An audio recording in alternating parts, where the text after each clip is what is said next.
Good morning, everyone. We are going on a 4-day camping trip, and on the floor surrounding me is all the stuff that we'll be packing. We do not pack lightly when we camp, or at least car camp, that is. Bean will be joining us for this trip, so his stuff is all packed up and he's gonna have fun. He has a little harness and a leash. Some of the things that we're taking that I'm really excited about, of course, I have to mention this is my journal. This is the A6 Gilio that I have been using, and it feels so nice. I have to admit, like it is such a homecoming, a familiar, a comfort to have a cover that just makes me want to hold it, that makes me want to write and carry it everywhere I go. And I feel like I haven't experienced that in a little while, and it's just a really nice feeling. So this, of course, will be coming. I'm only taking one pen, and that is, can you guess? My Kaweco Brass Sport. Taking this wonderful cribbage board that I've had for so many years, and it's really nice because it has a place for cards down below and all the pegs. My typewriter. I really hope to do some typing in the woods. That just sounds, that sounds like such a dream come true. And this is probably what I am most excited about. This has been on my bucket list for so many years, and every time we go camping, I think I really wish I had a hammock right now. And then every time we come home, I'm like, it's just not a priority. So finally, I bought the double nest hammock, which fits 2 people. For us, it's just going to be a place of leisure. And one of the things I hope to do in said hammock is begin this book here that was recommended to me by my friend Andrea. She works at a bookstore in Germany, and so it's fun to have someone to kind of guide you in to look for new books, because I have been stuck in a classic, I don't want to call it a rut, but I have, like last year was rereading all of my favorite classics, and so this year I was like, you know what, I think it's time to try something new, but there's so many books in the world and it's really overwhelming. But this sounded really interesting. I love a mystery, so let's hope it's a page turner, because it is a rather fat one.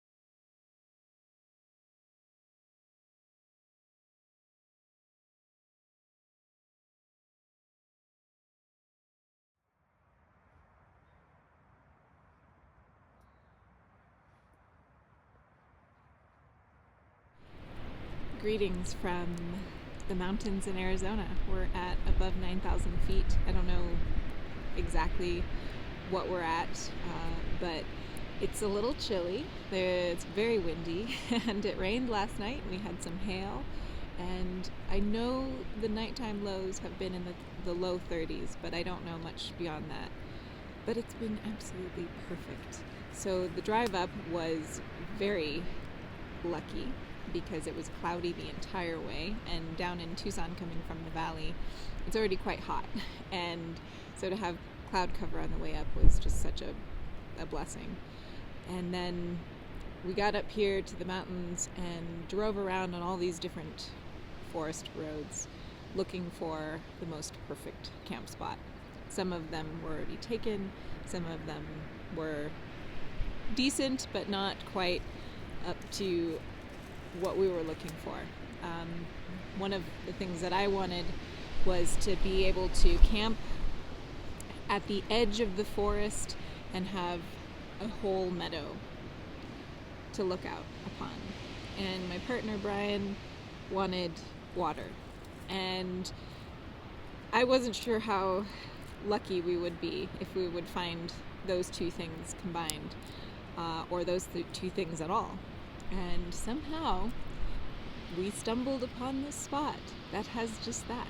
Behind me is a spring where we've been filtering water.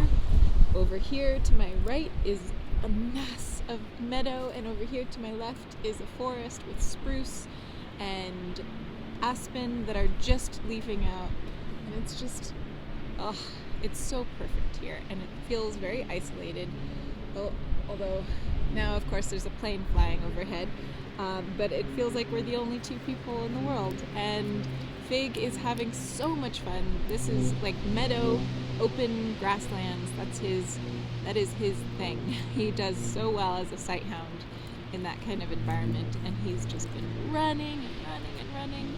I'm so proud of him because he's off leash all the time, and he goes for walks with us, and he runs around the meadows, but he knows where home is. And in the morning, like, we let him out of the tent and he sniffs the perimeter. He has established his own boundary line, and he doesn't go beyond that unless if we go beyond that. And it's wonderful. And we've set up the hammock, and I got to do some reading this morning in the hammock, and now Brian is taking a turn in the hammock, and I'm out here by the spring in the meadow and just relishing all of it. The wind is insane too right now. So hopefully you can hear my rambles. I do have a little microphone connected to my phone, and hopefully that will help buffer some of this wind. We're actually really protected by the wind in this little area. I walked out to the meadow this morning, and you can hear the wind all around our camp, but not really affected by it. And then I crossed this like invisible line in the meadow in which suddenly the wind was just mad, and even Fig like got all rambunctious and was like bucking like a bronco because the wind was just so intense. There is a most beautiful cabin in this spot, and from early homesteaders, probably ranchers. I don't know when it was last inhabited, maybe 1940s, maybe earlier than that, I don't know. It's beautiful, but it is my ideal, like this would be, I could live in this kind of space. That's all I need. Meadow, woods, a little house at the edge, and a spring, and I'd be set. I would be like, yeah. So anyways, I've done some writing. That's felt really good. I've napped in the grass, and it's just like, it couldn't be better. I'm so happy to be here. I hope this is a spot we come back to in the future. It would be really nice to see different phases of this space, because the willows, there's willow right there. I think it's a willow. And the aspen are just now leafing out. So once summer is in full swing, it will just be so green and lush. There's also raspberry bushes and currant bushes everywhere, and strawberries. So that would be fun to come back and gorge ourselves on berries.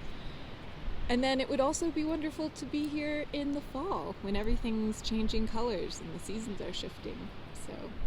But this is a pretty magical space. I feel like we couldn't have been more lucky. We've actually been really lucky when it comes to this kind of thing.